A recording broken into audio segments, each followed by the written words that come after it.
And last time I was talking about the secret and beautiful thing in water, that why nature has selected as a source of life. I don't know. Speaking as a source of life is a good way to introduce water. We, for the time being, have no idea a form of life without water.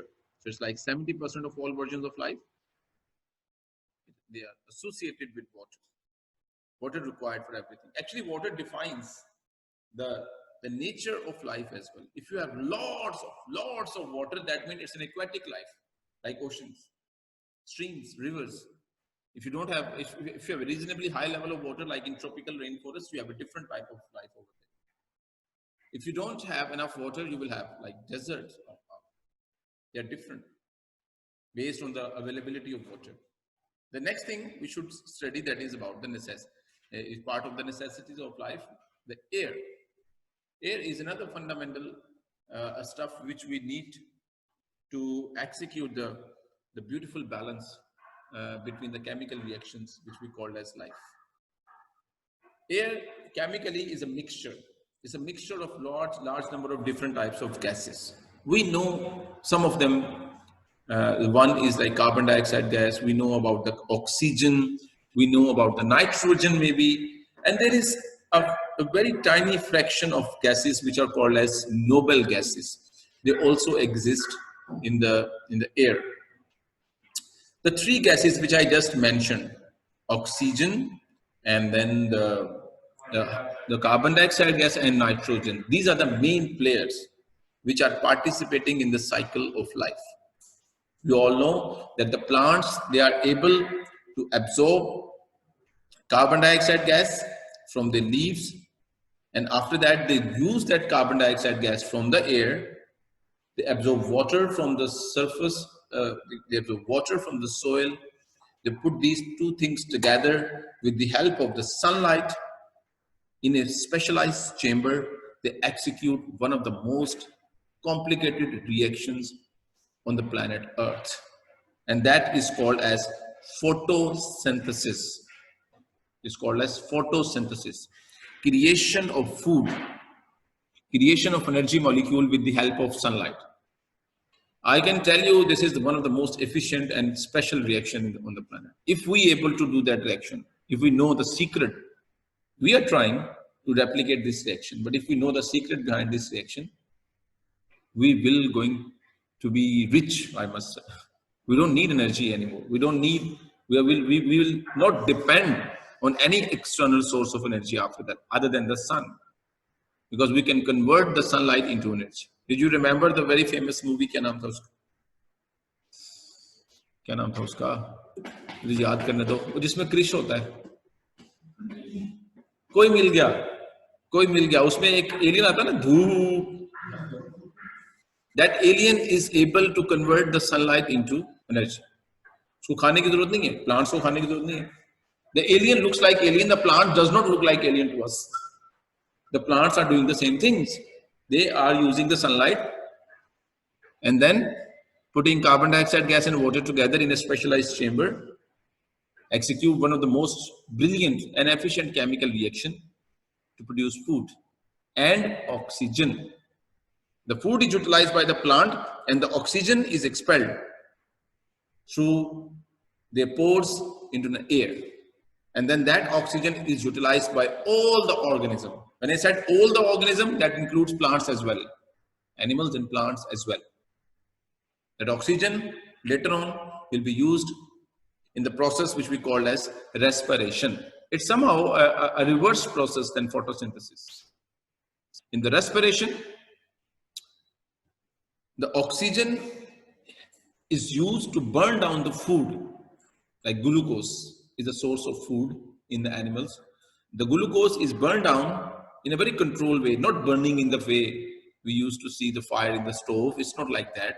It's a very controlled version of burning. The glucose plus oxygen, they will produce energy and carbon dioxide gas and water. And that carbon dioxide gas is then released in the air. And that is how that cycle is going on.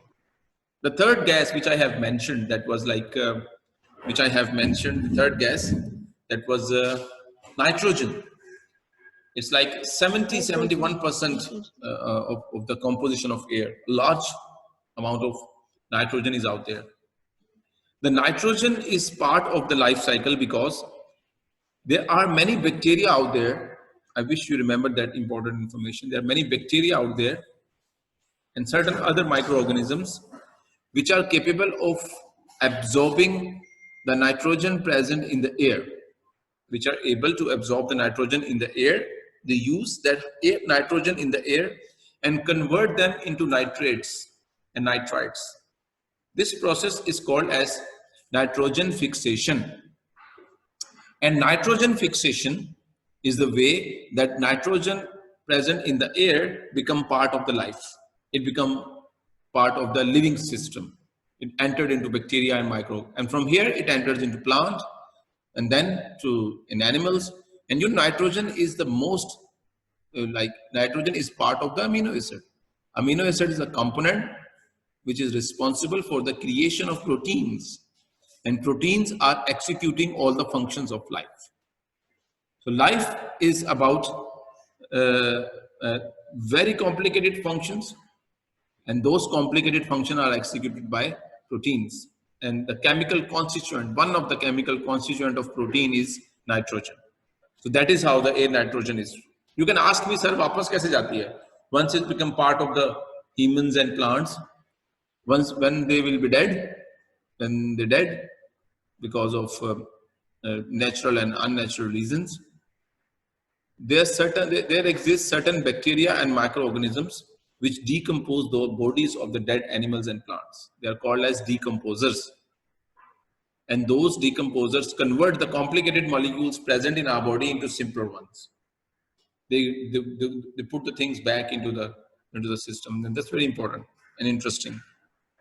So that's the importance of oxygen. How the living organism present in the ocean and in the rivers, they will going to have, how they will get the oxygen, because oxygen present in the air.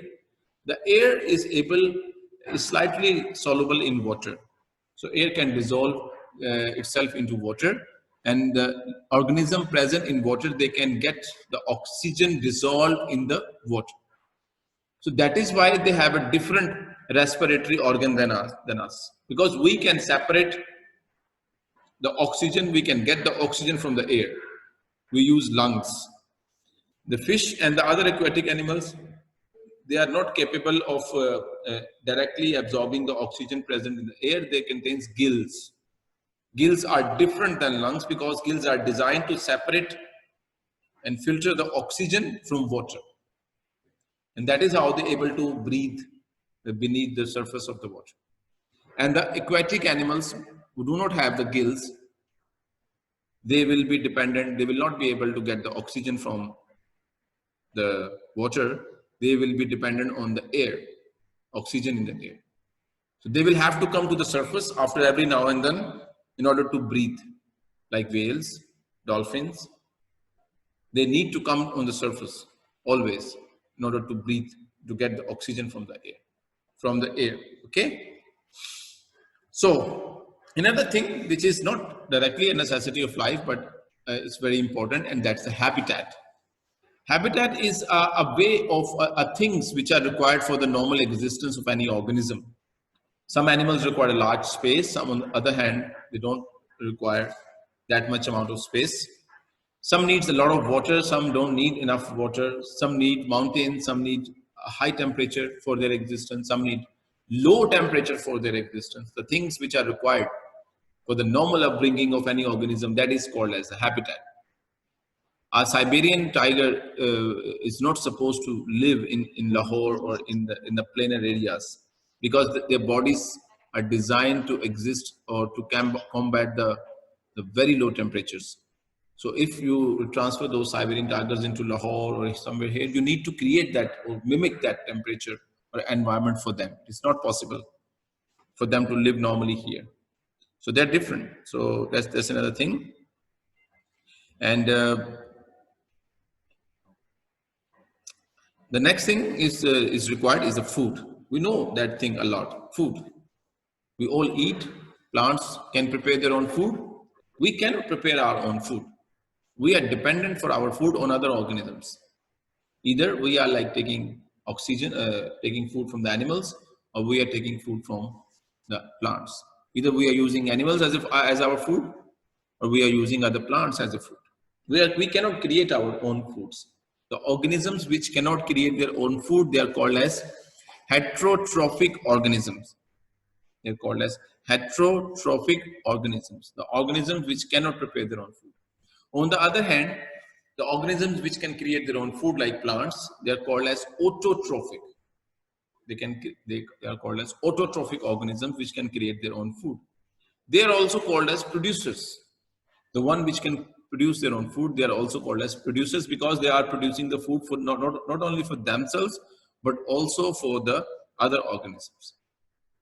Every other organism which is dependent for their food, who is dependent for its food on other producers, they are called as consumers.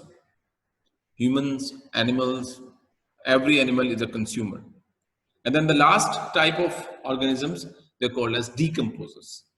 I introduced decomposers a while ago, a little bit ago. They are the microorganisms which can get their food from the dead bodies of the animals and the plants. Recyclers of them. They are recyclers. Without them, the world is just a Does humans also? heap of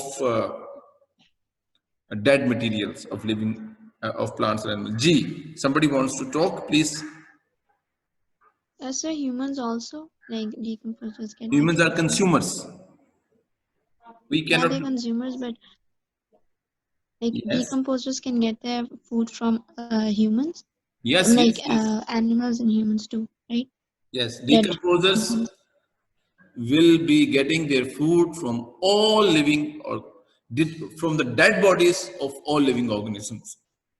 When we will be dead, our body will be dissolved, and that is only possible because of the actions of the decomposer. We should be thankful to the decomposers, otherwise we might survive over the period of many years. Our dead bodies might survive.